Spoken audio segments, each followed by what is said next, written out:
Thanksgiving was always a holiday that our family looked forward to. I'm sure you have your own traditions when it comes to the occasion. Ours can be stretched back during the time of our forefathers.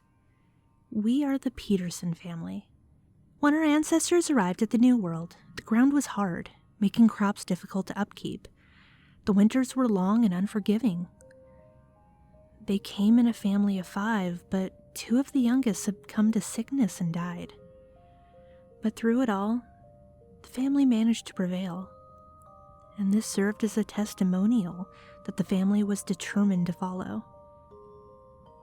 And now it was that time. My siblings and I assisted my mother with the preparations for the dinner. Normally, Father would be the one responsible for the meal preparations, but he sadly lost his mind one day and was bedridden. My mother then illegitimately took charge of the festivities. We collected the pots and pans and gathered into the kitchen. My mom looked irritated at first, but at the same time relieved to see us. We placed the pots and pans on the ground surrounding the table. From the circumstances, I could see why my mom was so annoyed. Strapped to the table was a woman, the sedatives having long since subsided. My brother and I were appointed with shopping for this year's main course.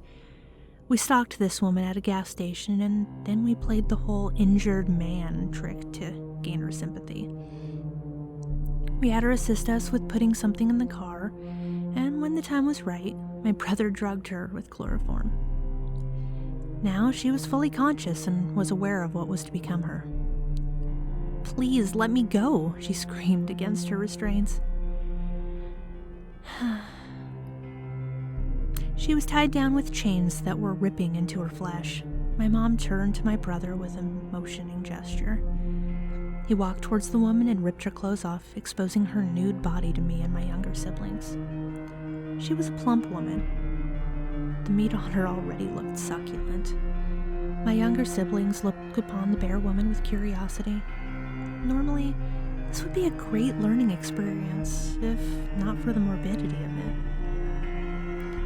She begged more for her life, about how she had a family back home and that would be worried sick about her sudden disappearance.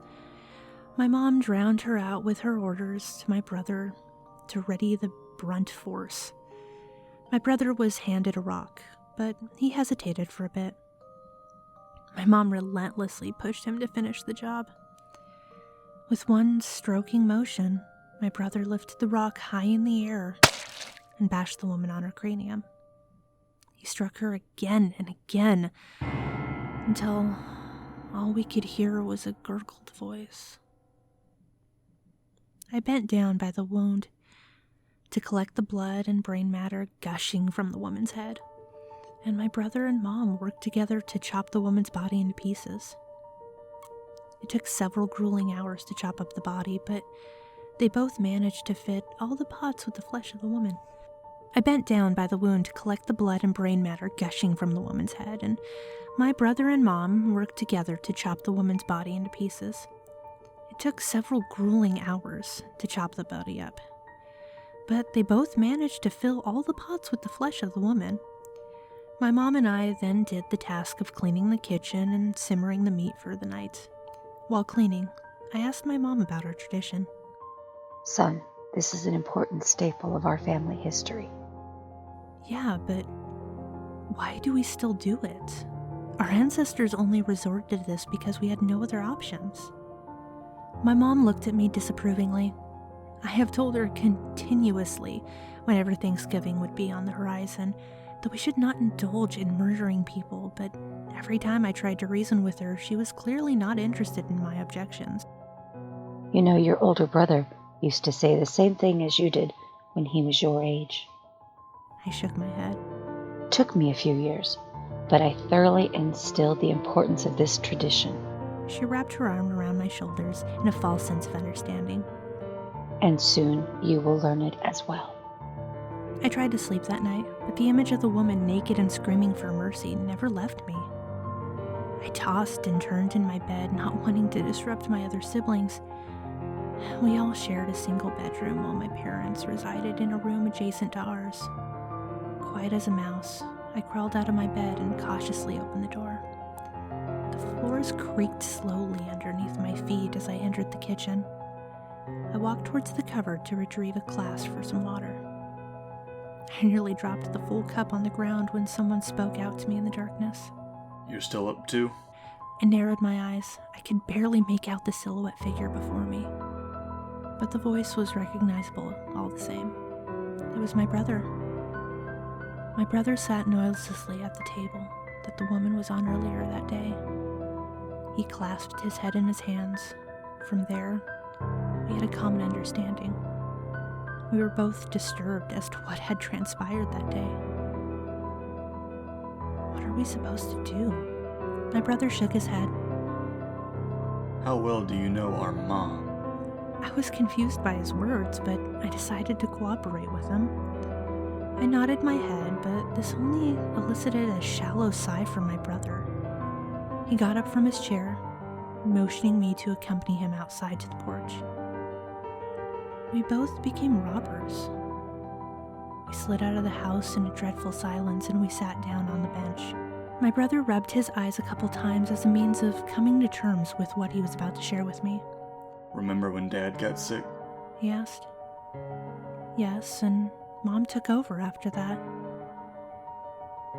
My brother agreed wordlessly. But did she ever tell you how he got sick? No. Without another word, my brother slipped me a small bottle. I looked at him with utmost inquiry.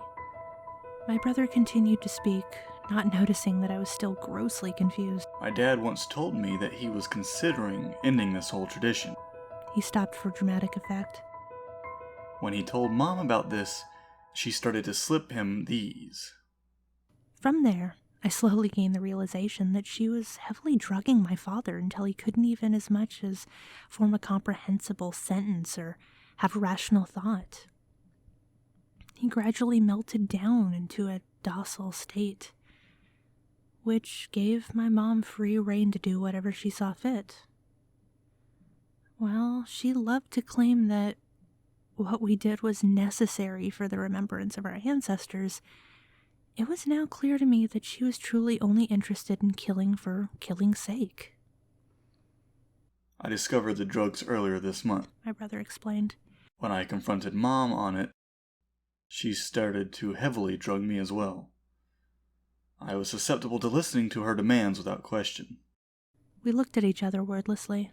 Thoughts spiraled uncontrollably about what the next course of action should be. We walked back into the kitchen, noticing the simmering meat on the stove. From there, the idea sprung into my mind.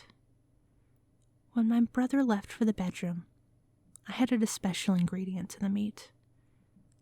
I found it underneath the kitchen sink. After thoroughly soaking the meat in the concoction, I sprinted back into my bedroom. The next day, my siblings and I sat around the table with my mom. She had a stern look on her face. It almost made me wary that she had heard me and my brother walking around, but thankfully that wasn't the case. Mom stretched out her hands and bowed. We did the same, and we said grace over the meal. The meat was brought out along with mashed potatoes, ham, and stuffing. The blood and brain matter gave the stuffing its moist texture. The main course was sprinkled with salt and pepper and was tender enough for a knife to slice through it. My brother and I cut some pieces of the meat and distributed it to each of our siblings. Lastly, we served our mom. My younger siblings were about to dig into their meals, but my brother and I stopped them the moment their forks penetrated their meat. "What is the meaning of this?" Mom asked.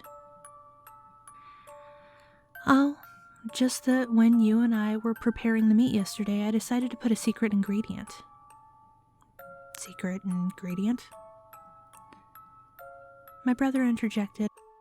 Yeah, we wanted Mom to try it out first. My mom looked at us suspiciously for a couple minutes. She shrugged her shoulders and slowly bent her fork down to pick up the first chunk of meat. She dragged it to her mouth and rolled it around with her tongue. She sucked on the meat momentarily before chewing and swallowing it. It tastes bitter. She dropped her fork on the floor. She clutched at her throat. She was in excruciating pain. Vomit began projecting from her mouth in volumes. She clawed herself up from her seat and fell to the floor, convulsing and frothing at the mouth. Her eyes became bloodshot from her ruptured veins. She held her hand out to me, and my brother only watched in horror as we collected our remaining siblings and dashed out of the kitchen.